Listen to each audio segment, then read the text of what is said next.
My family demanded I visit my father at his final moment. They thought we worked things out, then blamed me for skipping his funeral. So I showed them the letter in which he confessed he never loved me.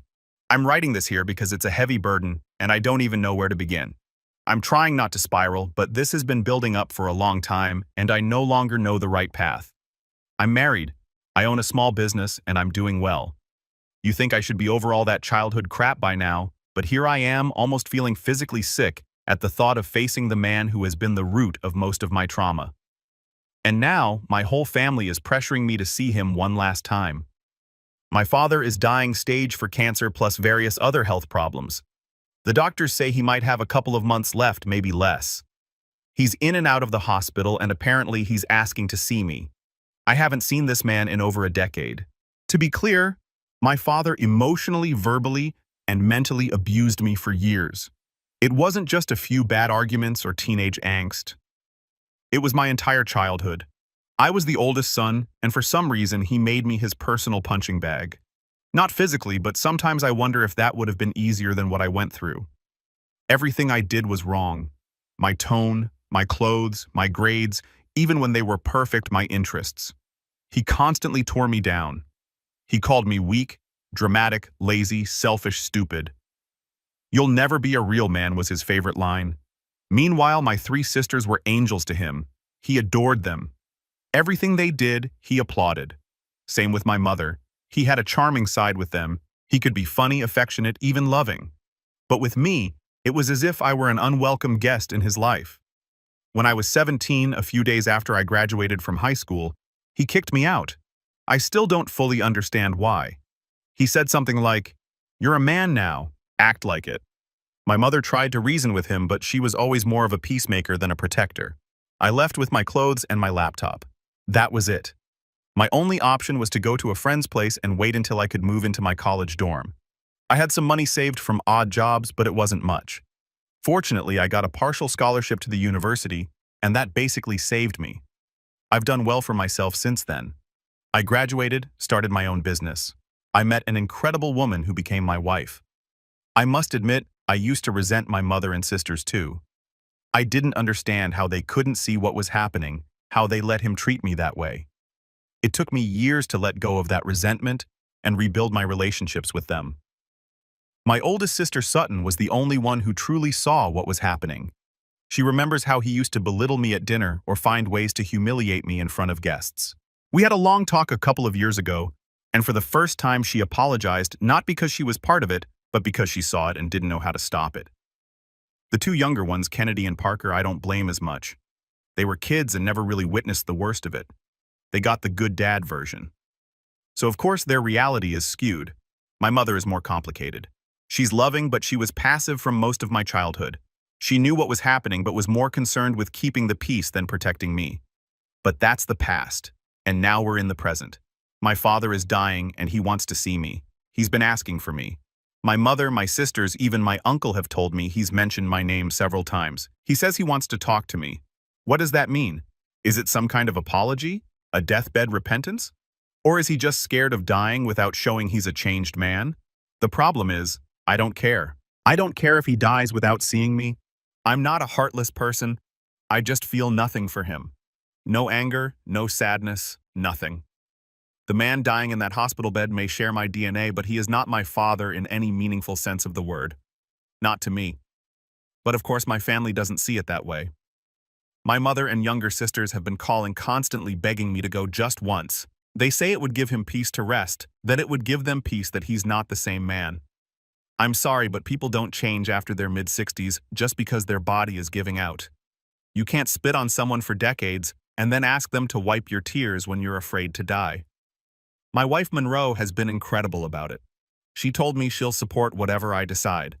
She thinks maybe I should go just once for my own closure, but she also said she would understand if I didn't, and she meant it. My older sister Sutton, she's the only one who hasn't pressured me. We had coffee last week, and when I told her everything, how even thinking about seeing him again made me feel sick, I broke down. I told her I can't forgive him. She just nodded and said, "You don't have to." She offered to talk to the rest of the family and get them to leave me alone. So what would you do? Do I owe him this last visit? Do I owe my family the act of closure just so they can feel better about his legacy? Or should I maintain my boundaries and preserve what little is left of my mental stability? This man ruined so much of my early life. I rebuilt myself from the ashes he left behind, and now he wants a moment of peace, as if that's something I should just give him. My gut says I shouldn't give him anything. But do you think it would be good closure for me, or is it not worth it? Eat it. Some people have asked for examples of my father's abuse, so here are a few. Besides the name-calling, which was pretty standard for him, including piece of trash, useless waste of oxygen, there were also the well-planned abuses, as I called them. For example, if I didn't get a perfect grade, he would take the family out to dinner without me. It didn't matter if my sisters got worse grades or if there was nothing to celebrate. It was just to punish me. I had to stay in my room, and it wasn't a suggestion. He'd lock me in until they came back. So no bathroom breaks. When that happened, I used to keep a bottle with me for emergencies. There were also smaller things like bad-mouthing me in front of guests or relatives, embarrassing me, and that sort of thing, like joking that I was mentally challenged. And that's just a fraction of what he did. But I know if I wrote it all down, this post would be a book. Update 1. Many of you said the same thing. If I didn't feel in my soul, I shouldn't force it. But I went to see him anyway for a good reason. I wanted to see him on his deathbed. A friend told me I should see him as it could be therapeutic. Not in the sense that I forgive him and it makes me feel better, but that seeing him dying would be a symbol that that part of my life is dying too, and I can move on. That with him, everything he did to me dies, even if only symbolically. I wanted to see if the man who ruined most of my childhood could even look me in the eye. And a part of me, I'm not going to lie, wanted to see him weak. I wanted to see him vulnerable for once. Maybe just to confirm that the universe had finally balanced the scales, that karma had arrived. My older sister Sutton drove me. She offered to wait outside the hospital room while I went in. I don't think I could have done it alone. Walking into that room was the strangest, coldest, most out-of-body experience I've had in years. He looked small, so weak. You could see his bones and how emaciated his whole body was. I don't know why that stuck with me, but it did. He looked shrunken like a coat on a hanger. I almost expected him to start yelling the moment he saw me. Instead, he just looked at me as if checking to see if I was real. He said my name. That was it. My real name, Hayes. Not one of the degrading nicknames he used to throw at me as a kid. I didn't answer. I just sat in the chair by the bed, arms crossed, trying to hold myself together. My legs were trembling, and I felt like I was going to puke, but I stayed quiet. What followed was probably the most awkward 10 minutes of my life. He talked. I sort of listened. He said he was sorry for being hard on me because he thought it would make me strong. He said he thought he was doing the right thing for a boy, that he didn't know any better because his own father was worse. He said he was proud of the man I had become.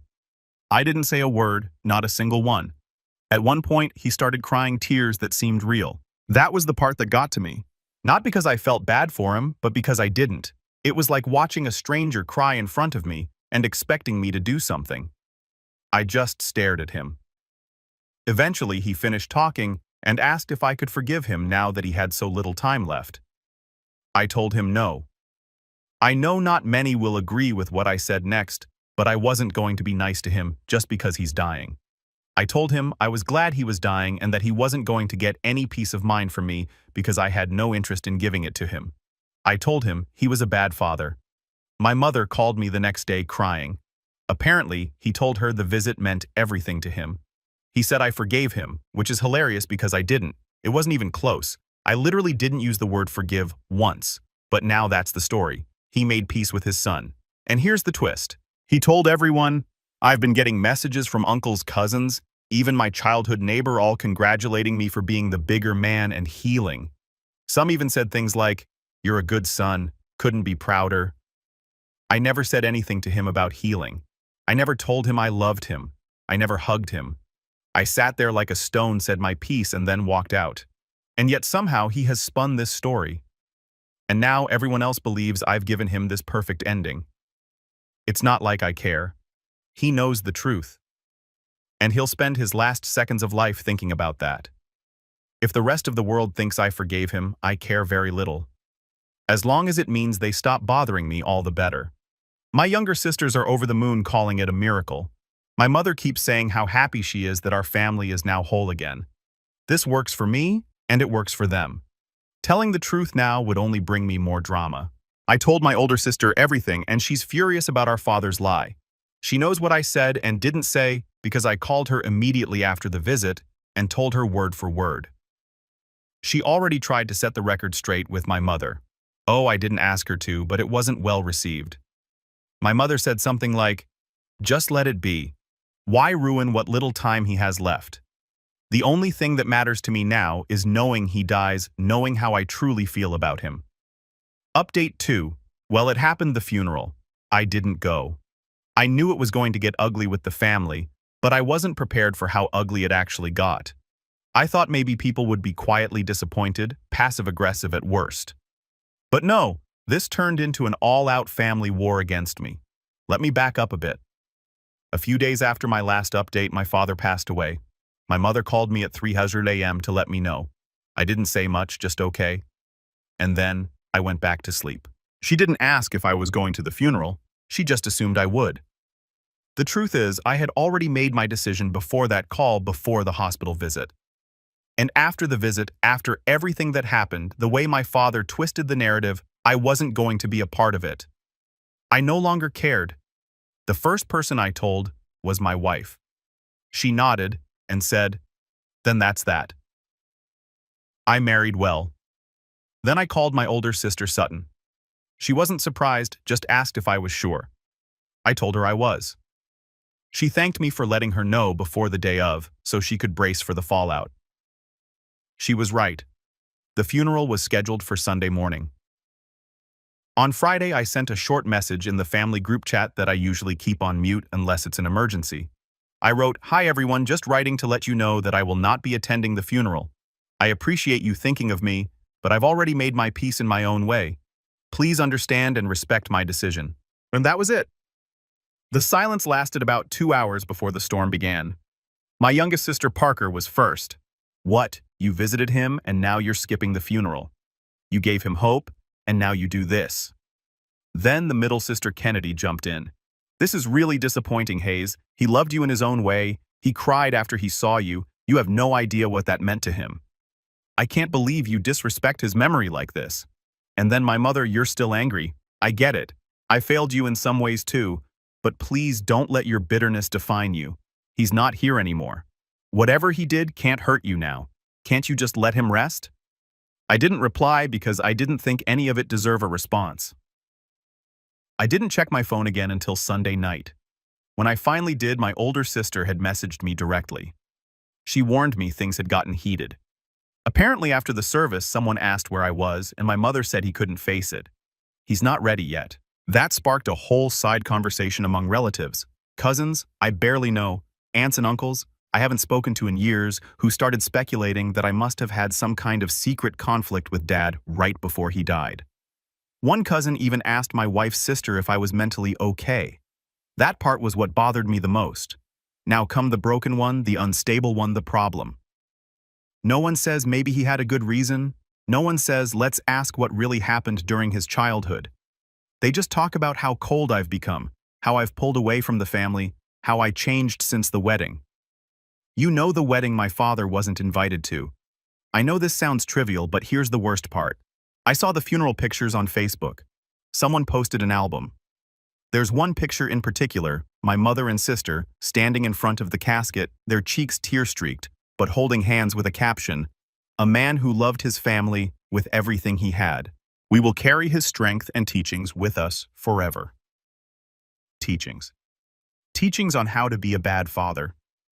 What lesson was I supposed to learn from being called useless for 17 years straight, for being the family scapegoat, from watching 3 daughters receive unconditional love while I was treated like a living disappointment?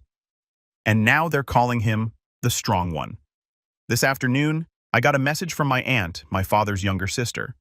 She was one of the few people who used to show me some kindness as a kid. I thought maybe she was checking in, trying to understand. No.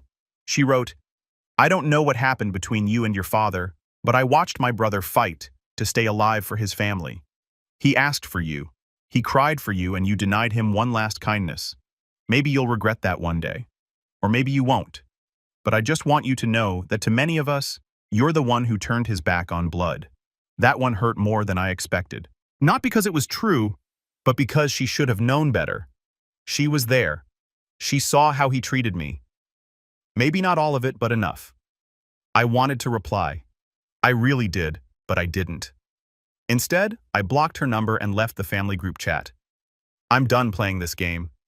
They shouldn't be surprised if I don't show up to their funerals either. The rest of my family died along with a man I call my father. I made the choice not to go to that funeral and I don't regret it. I owe that man nothing. Not a tear, not a memory, not a seat at his last party. And if that makes me the bad guy to my family, it says a lot about what kind of family they are. Update 3. So the dead man left me something. Not money or some family heirloom, just a letter. A few handwritten pages in a battered envelope. A letter my sister found buried in the bottom drawer of his desk. The letter was dated a few years after I turned 17, which is the year he kicked me out. I didn't read it at first. I set it aside for 2 days, not knowing if I even wanted to know what he had to say. A part of me thought maybe it would be another apology. Maybe he finally wanted to explain himself. But the more I looked at that envelope, the more I knew it wasn't going to be anything I wanted to hear. Finally, I read it, which in hindsight isn't so bad. I'll explain why. It started like this. If you're reading this, it means I'm either gone or close enough that the truth doesn't matter anymore. And then came to rest. I never wanted a son. I never asked for one. Your mother knew that when she insisted on having you. I told her I couldn't do it, but she thought I'd eventually come around. I never did. I tried to care when you were a baby. I did, but it felt forced. It always felt forced. You reminded me too much of what I didn't want. Responsibility, permanence, the end of everything I enjoyed about my life. I resented you for existing. It wasn't your fault, but that didn't change anything. He actually wrote that he resented me for existing. I stopped halfway through. My hands were trembling with rage. My wife saw me and asked if I was okay. I told her I needed to be alone. I locked myself in the guest room and finished reading. You always tried so hard to get my attention. Every time you brought home a test from school or won something or tried to talk to me about your stupid hobbies, I could see you wanted something from me that I just didn't have. Sometimes I felt bad, but I never loved you. I didn't hate you either. You were just there, and I wanted you to be gone. I suggested giving you up for adoption several times. Your mother wouldn't allow it, so I did what I could. I kept my distance. I thought you'd eventually stop trying and maybe things would be easier. This wasn't just about emotional distance or personality clashes or tough parenting. This was deliberate, calculated. He chose to be absent even to hate me, though he wouldn't admit it. I was just something he never wanted, a nuisance he had to live with. I went for a walk after that. I needed a walk just to burn off the anger and the pain. I called my sister and told her I'd read it. She started crying. When I got home, my wife asked me what it said. I told her everything and then let her read it too. She just helped me. My mother called the next day. She asked if I was going to a memorial party being held for my father. I said no. She asked if I could reconsider for the family. I told her he never wanted me in the family. I'm just giving him what he wanted. She hung up crying. I never saw her cry over what my father did to me, though. I didn't care. I'm not going to visit his grave. I'm not going to say his name ever again. I'm not going to drink to forget him. And I'm not going to toast his memory. I'm just going to keep living like I always have without a father. But I will raise my own son with more love than I ever knew was possible. I'll cheer for every silly thing he does. I'll ask about his friends. I'll tell him I'm proud even when he stumbles. I will break the cycle. I will give my son the father figure I never had, and that old man in the ground. He'll be nothing more than a bad story that I'll eventually stop telling. I'd say he'll be worm food, but I don't know if they can stomach him. Update 4. It's been almost 2 weeks since I wrote my last update, and here I am with a new one. As much as I've tried to avoid the drama, it keeps finding me. The situation with my family has only gotten more complicated, but I have a decision for them. After I posted the last update, my phone blew up. When I didn't show up to the memorial party for the man I call my father, the backlash came in full force. I knew it was coming, but the way they've treated me in the last few days has really opened my eyes. First, my mother. She called me several times during the party, but I didn't answer. When I finally did, she was furious. She couldn't understand how I could abandon her after everything, how I could leave her alone with all the grief. She told me I was making her life harder, that I was punishing her for no reason. Apparently, I was supposed to show up and support her. Funny I had no support when the grief was mine. To her, the simple fact of being her son should have been enough for me to put all that aside. At that point, my younger sisters also attacked me. I received a barrage of angry text messages. One of them called me the worst son she had ever known, a disgrace to the family. I can't even count how many times they told me how lucky I was to have had the chance to say goodbye and how I was throwing it all away. They told me I was ungrateful, that my father had always been a great man, blah blah blah. When I didn't respond, they took things to a new level. They started talking about me at the party, and it wasn't pretty. My younger sisters even said I was a bad son because I wasn't concerned about my mother. But here's the funny thing. The person who actually made the most sense in all this was my older sister Sutton. She has always been the one who understood me the most. She saw everything while we were growing up. When she heard what my younger sisters and mother were saying, she lost it. She confronted everyone. She told them to their faces that they were wrong, that they didn't know what they were talking about. She reminded them of all the years they spent pretending our father wasn't the toxic, manipulative person he was. She told them they were blind if they thought he was a great man. She told them I was right not to be there and that she didn't know what she was doing there either. Once they got tired of making me look like the bad guy, they tried it with my older sister, but the truth was out and they couldn't shut her up. As for my older sister, I've been spending more time with her. I'm so grateful for your, not just for understanding me, but for supporting me. Now my father is gone, so no one can hear a confession from him. He's now taking up space in the ground that could be put to much better use. However, I don't need them to hear it. They can read it too. I'm going to post my father's letter where he confesses everything. But I plan to do a little more. I've asked my sister to get something written by my father and she told me not to worry. I'm going to have the letter validated by a professional. And I'm not just going to post the letter, but the result as well. I don't want any excuses from anyone, like you could have written that letter yourself. I know my father left knowing the truth, that I didn't forgive him, but now the rest of the world is going to find out too. And his confession along with it. I don't know how long a test like the one I want will take, but I'm going to do it as soon as I get something to compare it to. Update 5. The day has come. The day I finally reveal the consequences of what I did with my father's memory. The test took a few days, but a professional gave me the result I was looking for. Certification that the letter was written by my father. Still, my sister knew exactly what I was going to post, so she was the first to comment saying, "I found a letter in a drawer of his desk." I posted it and let the algorithms do the rest. I also did on a day when I knew people would be free. No work, no responsibilities, a Sunday afternoon. I also wanted to be comfortable on my couch waiting for the messages I was sure to receive. I had two ways of processing them. I would respond to the messages of support, while I would block those who continued to defend my father. I could have blocked them earlier, but I needed to remember who defended my father and who didn't. Plus, I wanted to give some people a chance to retract. Whoever didn't, there was no reason to keep them in my life. And so I received both types of messages. I'm not going to list all the messages from my father's side, I'll just mention the most important ones.